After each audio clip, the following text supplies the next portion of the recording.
Disc का निकालू, मैं सबको ना एक जगह पे लाके मिला के दिखा दूंगा कि साला इलेक्ट्रिक फील्ड होगा किसी का भी, दिखेगा तुमको ऐसा। और पता है एक चार्ज का इलेक्ट्रिक फील्ड होता है Q by R square, K Q by R square. Line का होता है 2 के लेमडा बाई आर। रिंग का होता है 2 के क्यू बटा R square plus X square 3/2। Plate का होता है सिग्मा बटा एप्सिलॉन नॉट। और दुनिया के लिए सब बहुत अलग अलग होता है। चालू होने वाला है इसलिए एक कसम फिजिक्स की, बढ़ते हैं। तू जब सबको देखेगा ना तुमको सब में एक ही रूप दिखेगा।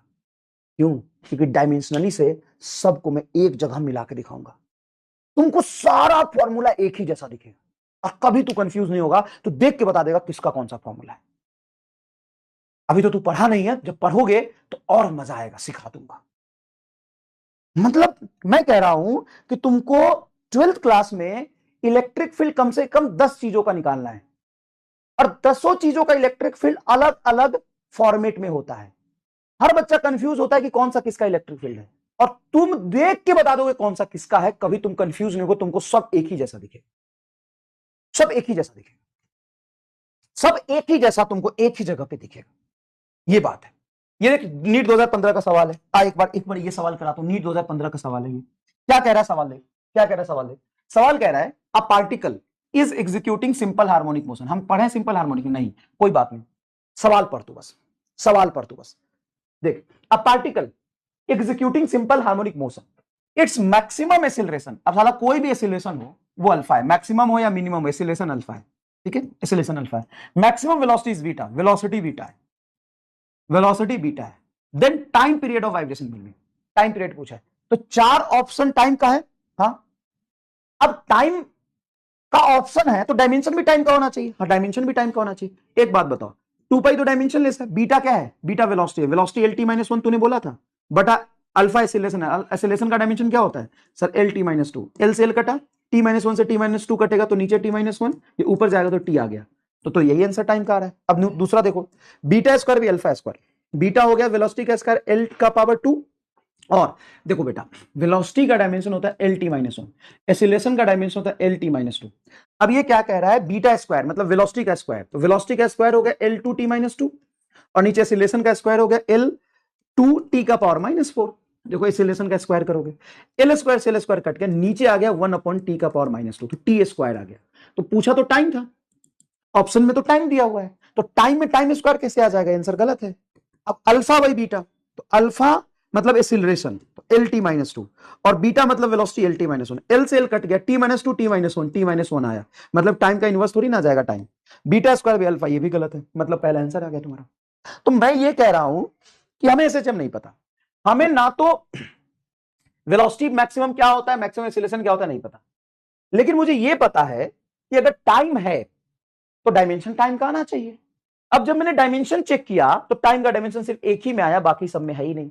सर 2 में आ जाता तो मैं ये नहीं कह रहा ना कि मैं इसी तरीके से सवाल कराऊंगा, मैं सवाल कंसेप्ट से कराऊंगा, लेकिन ये एक तरीका होगा, एक टेक्निक होगा फॉर्मूला को, कंसेप्ट को विजुअलाइज करने का। मैं ये कह रहा हूं चाचा, भाइयों चाचा, मैं ये कह रहा हूं।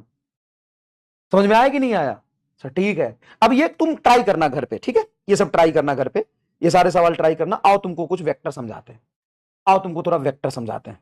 20 मिनट और पढ़ाऊंगा भाई, डरना नहीं, घबराना नहीं, थोड़ा तो पर यार, अभी रोने लग गया।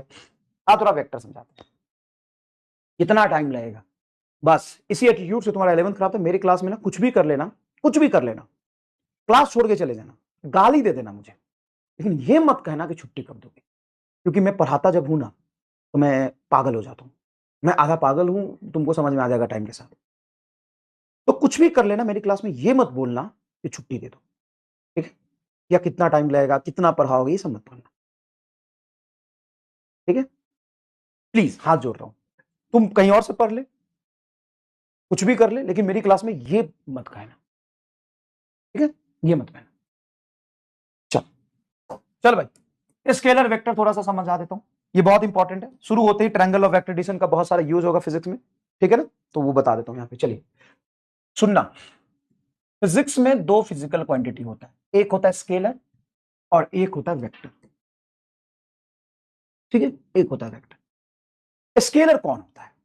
वो फिजिकल क्वांटिटी, वो फिजिकल क्वांटिटी जिसको डिफाइन करने के लिए हमें डायरेक्शन की जरूरत ही ना पड़े। जैसे तुम अगर थोड़ा समझोगे, कुछ समझोगे थोड़ा सा, तो तुम्हारे बहुत सारे टीचर्स हैं।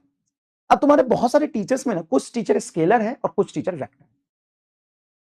कुछ टीचर स्केलर हैं, कुछ टीचर वेक्टर हैं। स्केलर कौन से टीचर हैं सर जी? जिसका डायरेक्शन ही फिक्स नहीं है, वो कहीं भी जा सकते हैं, किसी भी डायरेक्शन में जा सकते हैं, उनका कोई डायरेक्शन फिक्स नहीं है।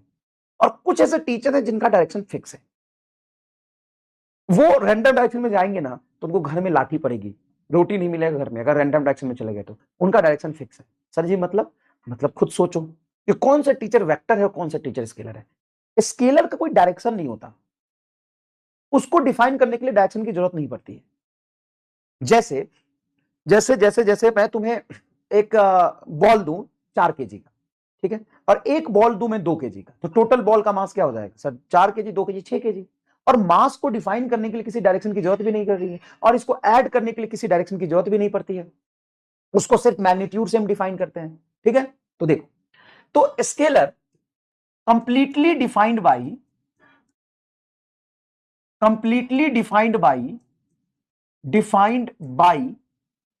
completely defined by magnitude only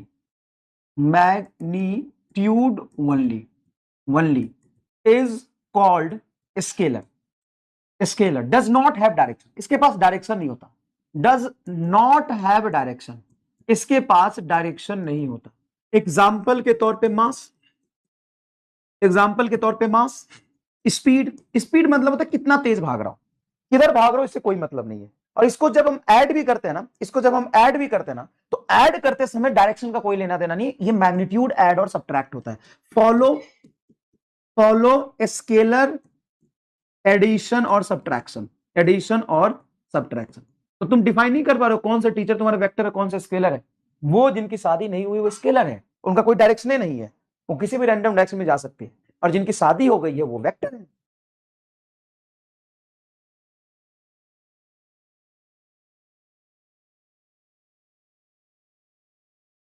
जिनकी शादी हो गई वो वेक्टर है। तो बताइए स्केलर वेक्टर कौन है? जिसकी शादी हो गई उनका डायरेक्शन फिक्स है, डिफाइंड बाई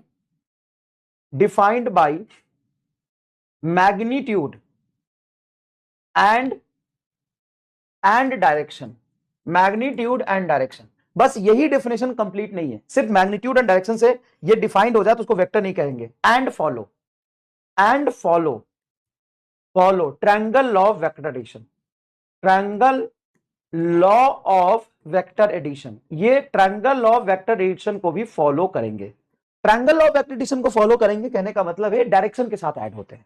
आओ तुमको थोड़ा एग्जांपल से और समझाते हैं। जैसे मान लो एक ऑब्जेक्ट है, इसको लिखना नहीं है अभी, रुक जाओ। मान लो ये ऑब्जेक्ट है, इस पर तुम इधर से फोर्स लगाए F1 10 न्यूटन का, और इधर से फोर्स लगाए F2 5 न्यूटन का, तो बताओ इस पर टोटल फोर्स कितना लग गया सर? 10 न्यूटन से धक्का मारा, 5 न्यूटन से धक्का मारा, तो टोटल 15 न्यूटन लग गया सर जी। चलो F1 F2 15 न्यूटन आएगा, ये इसको लिखना नहीं है, रुक जाओ, अभी 15 न्यूटन आएगा। अच्छा, अगर यही मास को मैं इधर 10 न्यूटन से फोर्स लगाऊं और इधर 5 न्यूटन से फोर्स लगाऊं, बताओ अब ये नेट फोर्स कितना हो जाएगा सर? नेट फोर्स ये 10 न्यूटन और 5 न्यूटन अपोजिट डायरेक्शन में, तो 10 में से 5 घटा देंगे तो ये 5 न्यूटन ही बचेगा। और सर जी तो गड़बड़ हो गया, 10 और 5 का सम ये 5 ही न्यूटन आया, हाँ, और ये तुम्हारा 10 और 5 का सम 15 आया, हाँ, तो सर जोड़ने पे घट कैसे गया? डायरेक्शन की वजह से। अब यहां पे मान लो कि ये तुम्हारे मास का ऑब्जेक्ट है, इधर मैंने लगाया 10 न्यूटन और इस तरफ मैंने F2 लगाया 10 न्यूटन। अब बताओ 10 और 10 कितना हो जाएगा? तो जनरली अगर स्केलर होता तो 10 10 20 होता।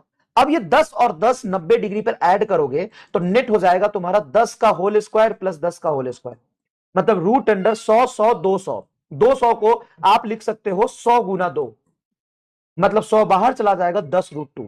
और अगर आप एम मास पर ऐसे 10 न्यूटन फोर्स लगाओ और इधर 10 न्यूटन फोर्स लगाओ जो कि 120 डिग्री के एंगल पे हो, ये लिखना नहीं है, मैं बार बार 4 बार बोल दिया, लिखना नहीं है, अभी सुनो इसको।